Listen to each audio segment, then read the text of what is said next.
So masasabi niya po, hindi pa rin shabu, drug-free ang Bilibid. Masasabi ko po, totoo po. Kaya talagang kailangan namin yung mga gamit na hindi talaga medyo may kamahalan. Go ahead. Tuloy pa rin ang kalakalan ng illegal na droga sa New Bilibid Prison o NBP. Sa pagdinig sa Senado sa pagtakas ng inmate na si Michael Cataroha noong Hulyo, isiniwalat ni Bureau of Corrections o Bucor Chief Gregorio Catapang Jr. ang ilang pamamaraan ng ilang preso at mga dalaw para magpasok ng droga at kontrabando. Ang ginagawa po ngayon, kaya po humingi rin kami ng tulong sa inyo, yung condom, pag paumanhin na po, nilalagay po doon lang shabu. Tapos ilalagay po sa puwerta ng mga babae, hindi naman po namin pwedeng kapkapan yung mga babae, makakasuhan naman po kami ng human rights. Yung nga po, ang pinaka-latest po, Mr. Chair, yung mga kalapati, yung mga bata o mga bisita nila may dalang itlog, i-incubate doon, so after so many years, so many months, mapipisa, tapos palalakihin, tuturuan yung mga kalapati maglipad-lipad doon sa paikot.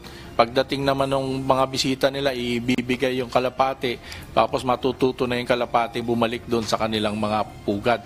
Ayon kay Catapang, tinatayang aabot sa 200 gramo o katumbas ng 2 milyong piso ang halaga ng shabu na nakumpiska sa Bilibid. Ipinag-utos na umano ni Justice Secretary Boying Remulla na ituloy ang paghahalughog at hanapin ang pinagmumulan ng illegal na droga.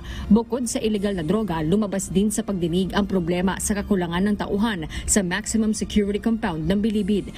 Ayon kay Senior Inspector Purificacion Hari na siyang officer in charge sa Maximum Compound ng tumakas si Cataroha, tinanggal umano ang Security Patrol Unit o SPU at ang mga keeper o mga gwardiya na rumoronda sa lugar noong umupo siya sa pwesto. Ikinagulat din umano niya nang itinalaga siya bilang kauna-unahang babaeng Commander of the Guards sa Maximum Security Compound noong March 2023. Kinabahan nga po ako. Kinabahan kayo? Bakit?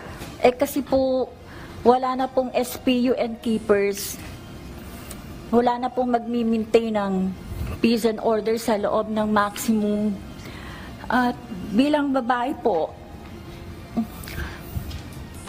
mahirap po sa akin mag-maintain ng ganun. So, kinakausap ko po lagi yung Commander of the Guards.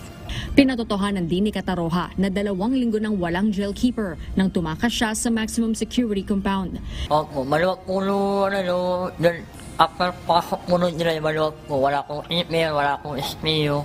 Yung iba lang po nakakakas. Kaya nila po nakakabalik. Depensa ng dating officer in charge sa Maximum Security Compound na si Deputy Director Angelina Bautista, hindi umano niya trabaho kundi ng camp commander ang pag-assign ng mga tao na magpapatrol.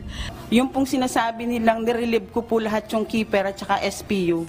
Ang nirelieve po namin, yung pong mga under investigation. Yun po yung mga nangangaroling kahit hindi po Pasko. Pero sagot ni Hari, nakailang hiling umano sila ng dagdag na tauhan, ngunit wala umanong dumating. Siguro sir, sa ngayon maglagay ka ng siga doon na commander of the guard. Mr. Chair, Your Honor, gagawin po namin. Dagdag ni Catapang, kabilang sa kanya mga reforma ang pag-aalis sa mga hindi naman umano karapat-dapat ng mga tauhan ng Bucor na nadatan niya na maupo sa pwesto.